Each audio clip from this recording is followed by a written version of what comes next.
فقد قال الله تبارك وتعالى في كتابه المجيد: أعوذ بالله من الشيطان الرجيم، بسم الله الرحمن الرحيم.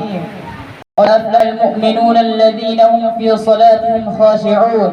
وقال أيضا: إن الصلاة تنهى عن الفحشاء والمنكر. وقال النبي صلى الله عليه وسلم: الصلاة عماد الدين، فمن أقامها أقام الدين، ومن هدمها هدم الدين. وقال في موضع آخر: ما ترك الصلاة متعمدا فقد كفر، أو كما قال عليه الصلاة والسلام.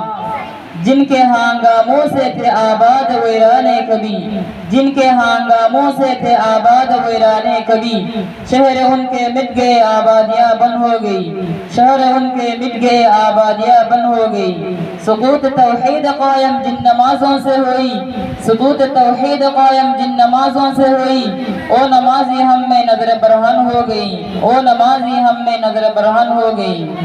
جناب صدر اور میرے محترم اساتذہ اکرام، پیارے ساتھیوں، السلام علیکم ورحمۃ اللہ وبرکاتہ.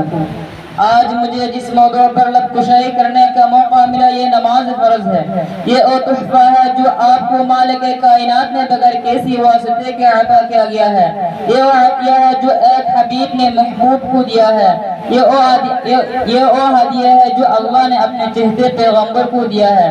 یہ وہ گفت ہے جو آقا نے اپنے ہر دل عزیز بندے کو دیا ہے.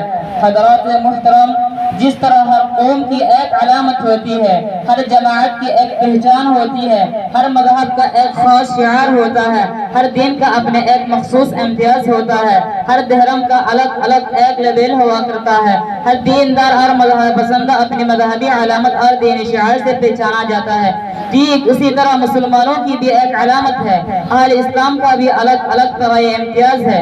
دین محمدی کی بھی ایک منفرد پہچان ہے اور مذہب اسلام کا بھی ایک خاص شعار ہے. اللہ کے رسول صلی اللہ علیہ وسلم نے ارشاد فرماتے ہیں: لِكُلِّ شَيْءٍ عَلَمٌ وَعَلَمُ الْإِيمَانِ الصَّلَاةُ. ہر چیز کے لیے ایک علامت ہے اور ایمان کی علامت نماز ہے. آئے پہلے ہم نماز کی اہمیت کو سمجھیں. نماز کی فضیلت اور اس کی رفعت شان کو سمجھنے کے لیے صرف اتنا ہی کافی ہے کہ نماز کے علاوہ جتنی بھی عبادتی فرض ہوئی مسلمانوں پر، وہ تمام عبادت اسی دنیا میں نازل کی گئی اور حضرت جبریل امین کے واسطہ سے فرض کی گئی. روزے کا حکم دنیا میں نازل ہوا، حج کی فرضیت کا حکم دنیا میں نازل ہوا، وجوب زکات کا حکم دنیا میں نازل ہوا اور ان تمام میں حضرت جبریل کے واسطہ ہے.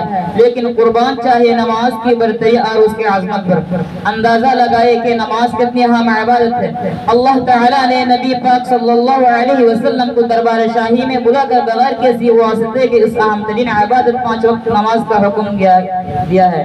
لیکن ان 5 نمازوں کا ثواب 50 نمازوں کا برابر قرار دیا گیا ہے.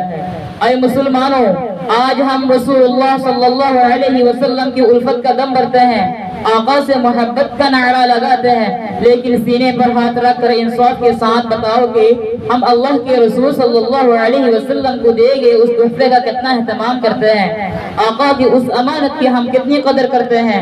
یاد رکھے کل قیامت اللہ کا رسول سے ملاقات ہوگی، آقا کا سامنا ہوگا اور آپ صلی اللہ علیہ وسلم اس امانت کے متعلق ہم سے پوچھے گی. کیا جواب دیں گے ہم آپ کو؟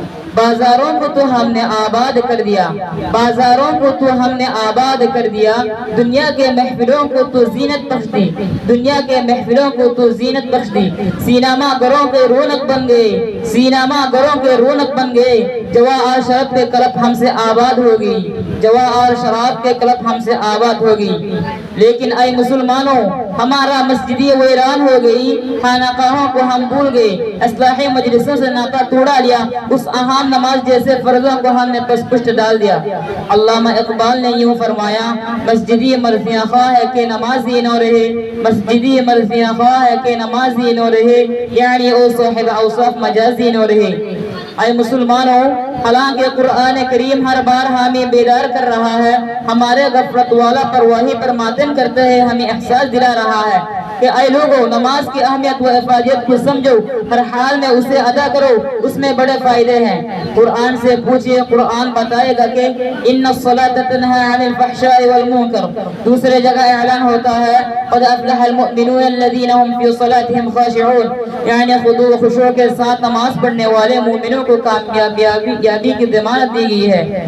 اور یہی نہیں کہ بلکہ رسول اللہ صلی اللہ علیہ وسلم کی پوری زندگی ہمارے سامنے ہے اور احادیث کا ذخیرہ موجود ہے۔ ہم اس میں غور کریں تو معلوم ہوگا کہ رسول اللہ صلی اللہ علیہ وسلم کے قلب و جگر میں نماز کی کتنی اہمیت و رفعت تھی، آپ صلی اللہ علیہ وسلم کے دین میں نماز کی کیا حیثیت تھی۔ روایتوں میں آتا ہے کہ آپ صلی اللہ علیہ وسلم کا وقت قریب ہے، آپ صلی اللہ علیہ وسلم کے وصال کا وقت قریب ہے، اور اس حالت میں بھی نماز کے اہتمام کی تاکید کر رہی ہے، پابندی سے نماز ادا کرنے کی تلقین فرما رہی ہے۔ حدیث کے الفاظ ہے الصلاۃ وما ملکت ایمانکم، اے لوگوں نماز کا خیال کرنا، نماز کا اہتمام کرنا، نماز کی پابندی کرتے رہنا، اپنے غلاموں کی رعایت کرنا۔ ایک دوسرے روایت میں ارشاد ہے الصلاۃ عماد الدین فمن اقامها اقام الدین ومن هدمها هدم الدین، او کما قال علیہ الصلاۃ والسلام۔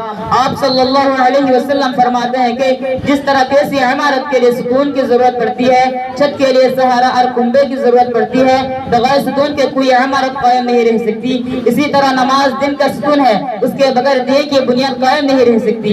یہی وہ عبادت ہے جس کے متعلق آپ صلی اللہ علیہ وسلم نے فرمایا قرۃ عینی فی الصلاۃ، یعنی نماز میرے آنکھ کے ٹھنڈک ہے۔ لیکن افسوس اولا تو ہم میں اکثر نماز پڑھتے ہی نہیں، اور جو پڑھتے بھی ہیں ان سے پابندی نہیں پاتی، خضوع اور خشوع کا فقدان رہتا ہے۔ اقبال مرحوم نے اس کی ترجمانی کی نو عشق میں رہے گرمیاں، نو جس میں رہے خوشیاں، نو غزنوی میں تڑپ رہی، نو فم زلف عیاڑ میں۔ سامعین گرامی قدر، اگر ہم اس کائنات میں غور کریں، دنیا کے نظم و انتظام کو دیکھیں تو بآسانی ہمیں نماز کی حقیقت معلوم ہو جائے گی۔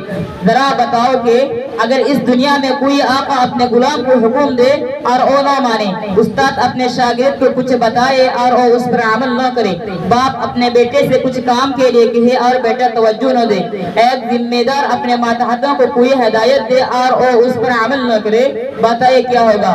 آقا غلام کو بگائے گا یا نہیں؟ استاد شاگرد